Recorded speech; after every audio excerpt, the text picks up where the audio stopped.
And now we will talk about China's challenge to our society. And I'll speak about two ways that Beijing is subverting America. We start in Anne Arundel County, in this state of Maryland, just a few miles from here. At the end of last year, a friend of mine in the town of Severna said that he had seen teenage girls and boys walk off the front steps of the local funeral parlor, all dressed in black. The girls were crying, hanging on to each other. The boys had their hands in their pockets. They were looking blankly outwards.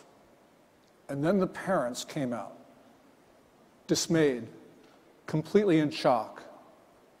Gordon, my friend, said to me, "You and I know what happened.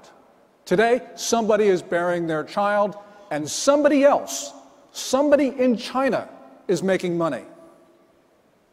Yes, the Chinese are making money while Americans die. The Anne Arundel Police Department has a billboard showing the number of opioid deaths in the year so far. As of the middle of this month, the 15th, 26 people had died.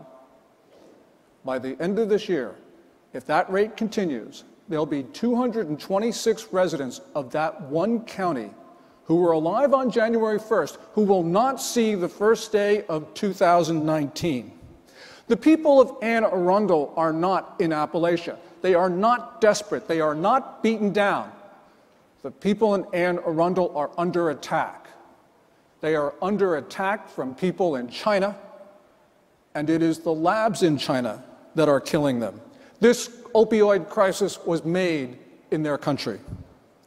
The weapon is fentanyl, one of the 50 compounds that the Chinese make in their laboratories. The compound comes into the US directly from China, and also it's smuggled across the border from Mexico. Now the Chinese gangs are moving to Canada to make it there. What matters is that fentanyl is synthetic. It is being manufactured by the Chinese to be even more addictive. And the Chinese are constantly changing that compound so that it cannot be detected as it floods across our borders. As my friend told me, and I'm quoting, "Nobody I know in the law enforcement community doubts for one moment that the Chinese services know exactly what is going on, given their total internal control. The Chinese services are on top of drug trafficking. The working assumption is that Beijing knows about it, approves it, and profits from it."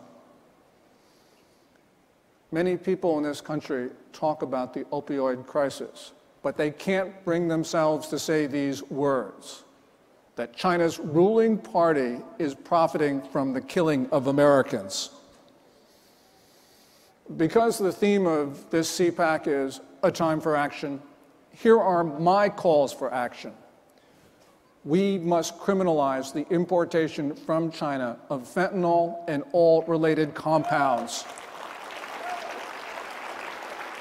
And to enforce that, we must have the strictest inspections of goods coming in from Beijing. And that means we are no longer going to allow those containers to go through the port of Long Beach unopened. We will open those containers and we will inspect packages so that none of this poison gets into our country.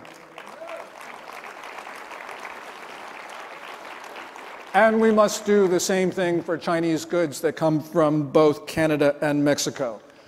As our president said this morning, for far too long the Chinese have been taking advantage of us. Now is the time that we use American power to protect Americans.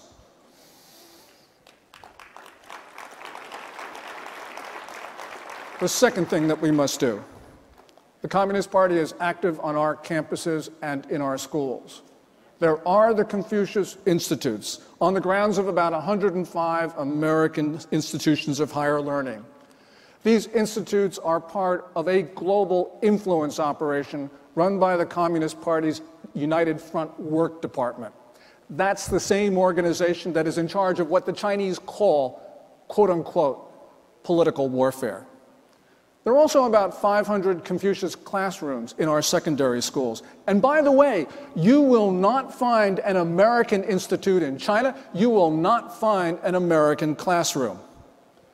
Moreover, on our campuses and on our universities and colleges, there is the Chinese Students and Scholars Association. It's also another front organization.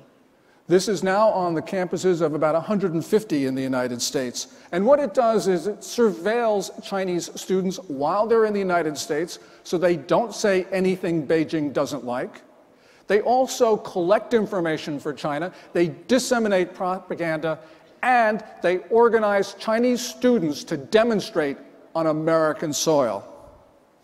Again, there is no comparable American institution in China. So here's the call for action. What we must do is we must remove every Confucian institute.